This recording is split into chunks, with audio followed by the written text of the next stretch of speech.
The world of tech is expensive, especially if you want to buy from the big brands. The amount of money you can spend can get out of control. And there's a snowball effect. Once you buy the camera, you get the lens, then you get the SD card, the batteries, the ND filters, tripods, gimbals. I think you get the picture. But with each rabbit hole, there's always money leaving the bank account, and virtually all creators talk about sound and how important capturing the best audio is. But microphones from the big brands also cost an arm and a leg. So we've seen an influx of smaller companies entering the market in an attempt to entice you into getting their product rather than something from the big boys. And I guess it's enabling everybody to get decent quality audio, but as someone who works in TV, I will use the products from the reputable firms when working for clients. Well, the client pays the money for reliable content after all. But is there a difference between microphones from the big companies compared to these startups? Now, I'm interested, and I hope you are too.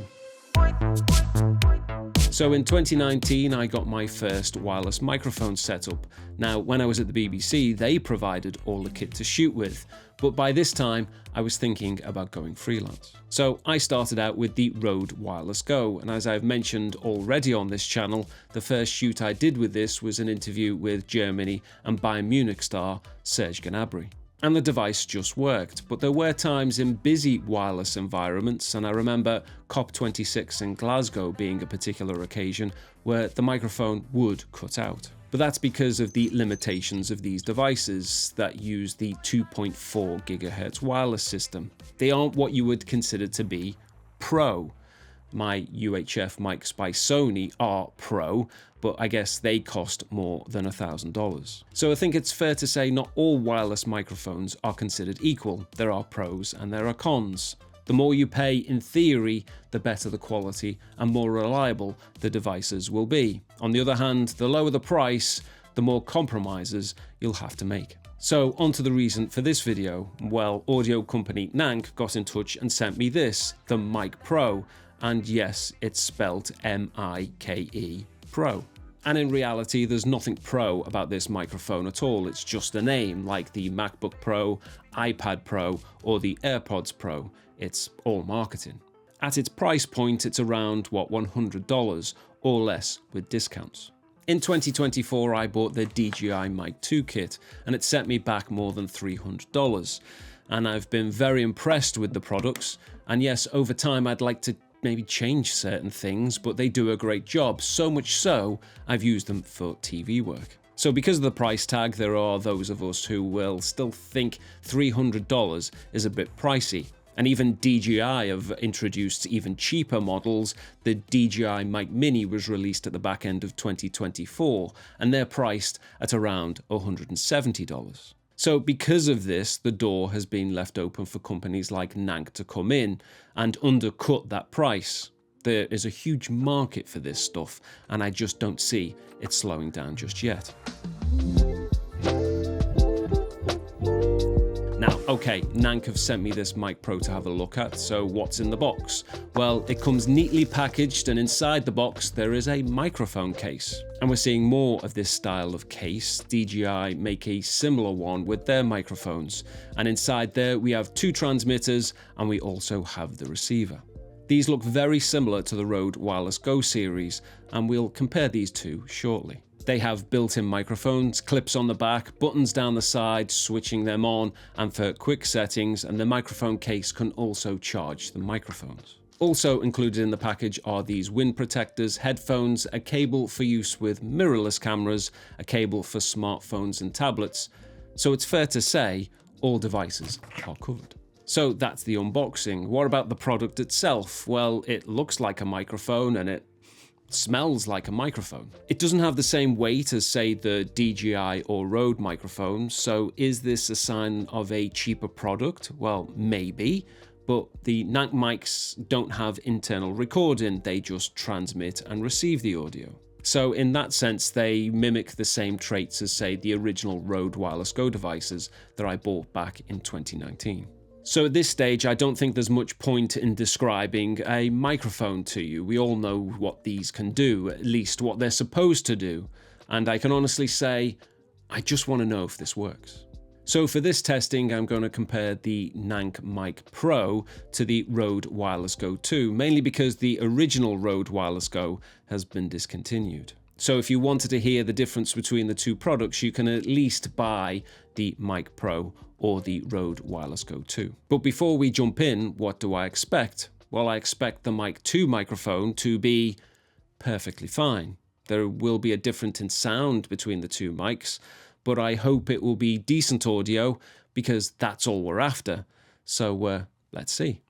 So this is the sound from the Nank Mike Pro, and this is the sound from the Rode Wireless Go 2.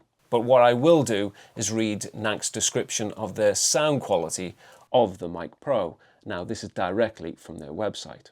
The Mike Pro introduces an advanced new acoustic design that combines precision air film technology with embedded multi-layer composites for studio quality sound at 48 kHz sampling frequency, 24-bit depth and 115 decibels of maximum SPL. The Mike Pro introduces an advanced new acoustic design that combines precision air film technology with embedded multi-layer composites for studio quality sound at 48 kHz sampling frequency, 24-bit depth and 115 decibels of maximum SPL.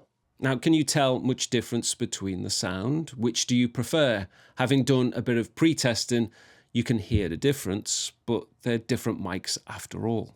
When comparing the two microphones, you can hear the Mike Pro has more high-end and the Rode has a flatter sound.